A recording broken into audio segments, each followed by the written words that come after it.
You know what's interesting is Ryan in chat just said an 8700K is fine even with a 3090 if you're playing at 4K because the GPU will be the bottleneck then. That's very much an it depends. Here's the thing. Higher resolutions, higher detail settings, larger textures do involve higher CPU usage. Yes. I have not made a video about this, but I have seen the demand and the load on some of the very recent games. 2 years ago, this wasn't true, but today it's becoming true. Let me offer two counterpoints to the idea of putting a 3090 on an 8700K. Number one, that will age like bad cheese.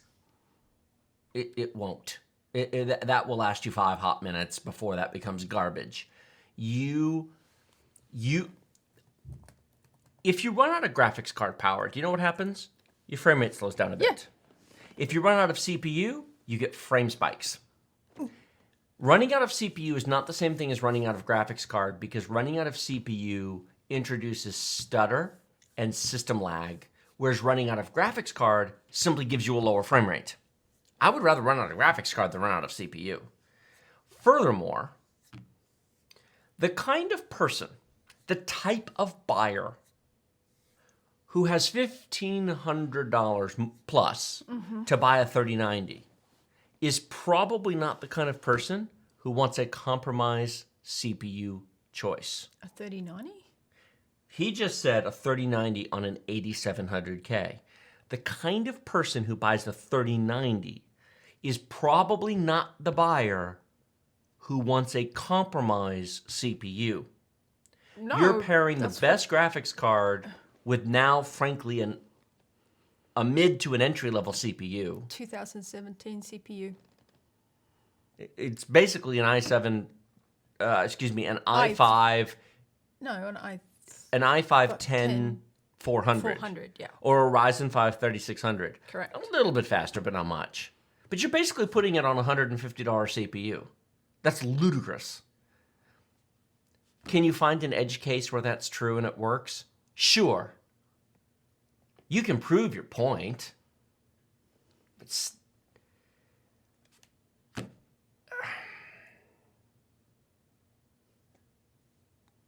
do you know what it feels like? It feels like that's a lawyer argument. Well, here's the technical situation where at 4K, see, I ran this game at 4K on a 3090 on an 8700K. See, it didn't bottleneck. I'm right. Yeah, you're a lawyer, aren't you? It's on that game. Yeah. Those kind of arguments, I think, are made by people who want to win an internet argument rather than actually have any freaking sense about anything. Let me put it this way. Common sense. Yeah, there's people who just really, or they haven't used any of it, or they haven't played modern games, they haven't played all the CPUs. Let me put it this way. I had, as in past tense, an i7 8700K on my home gaming machine. Yes, I built that in 2017 with a GTX 1080 Ti. You did. I replaced it with an i9 9900K and an RTX 2070 Super. A 2070 Super and a 1080 Ti are about the same performance. Now, less VRAM, but I'm playing at 1440p, so it doesn't matter. It will matter here in the next year or so, but it doesn't matter for the moment. The difference in system responsiveness, in reduced latency, lag, keyboard and mouse lag, the overall machine responsiveness was a noticeable improvement. Both machines had 32 gigs of RAM. Both machines had NVMe drives. They did. Both machines had basically the same graphics performance. Going to the i9 9900K was, I didn't upgrade my graphics card. I don't have a 3070, 3080, or 3090 on this machine. I got a 2070 Super. But there was less complaining going to the i9 9900K. Yes, dear, go to the i9. I would not. You would not what?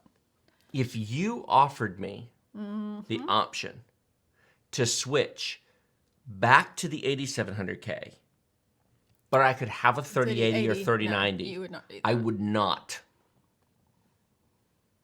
And I think a lot of spec purchasers, people who buy based upon specs and reviews, Benchmarks.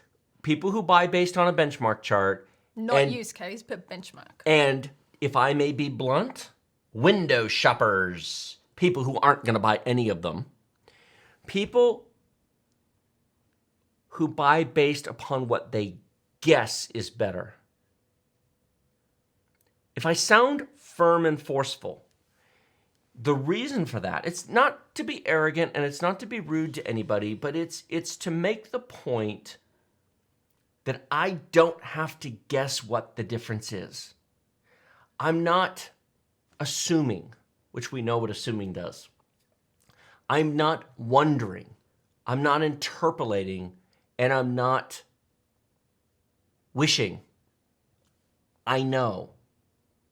I've used 4 cores, I've used 6 cores, I've used 8 cores, and I've used 12 cores extensively.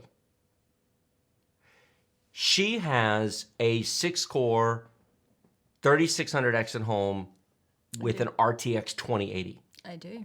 Right over there, she has a Ryzen 9 3900X with a RTX 2080. The 3600X is 6 cores.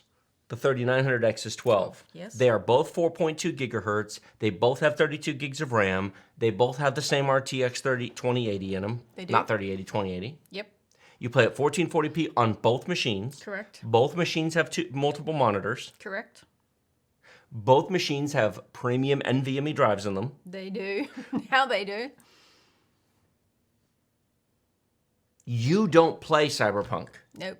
You don't play Watch Dogs Legion or Assassin's Creed Valhalla. Nope.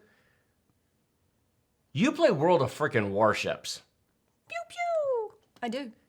Is there a noticeable system responsiveness difference Oh, huge. between the 3600X Yes. and the 3900X? Yeah. When I'm opening up the videos on YouTube to edit them and do the SEO, I'll have Facebook, I'll have, for Tech Deals, because we do have Tech Deals Facebook page, so go and throw that a like. The 3600X is like, oh, I have to wait for it. Whereas here, I don't have to wait for it. So getting my job done here is much faster than doing it at home. Because I'll have Byte Size Tech pulled up, I'll have Tech News Network pulled up, I'll have Rogue Tech Gaming pulled up, I'll have Tech Deals pulled up, Discord, Twitter. And so switching between all of them, which is what I do a lot of the time, to check comments and do my thing, there is a huge difference.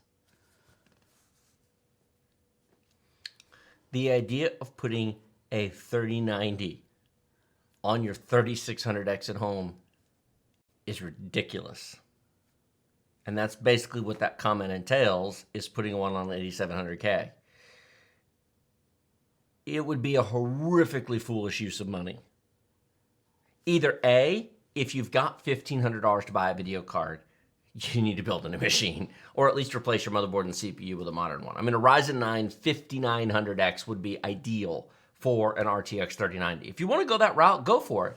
But a Ryzen 9 should be in your future.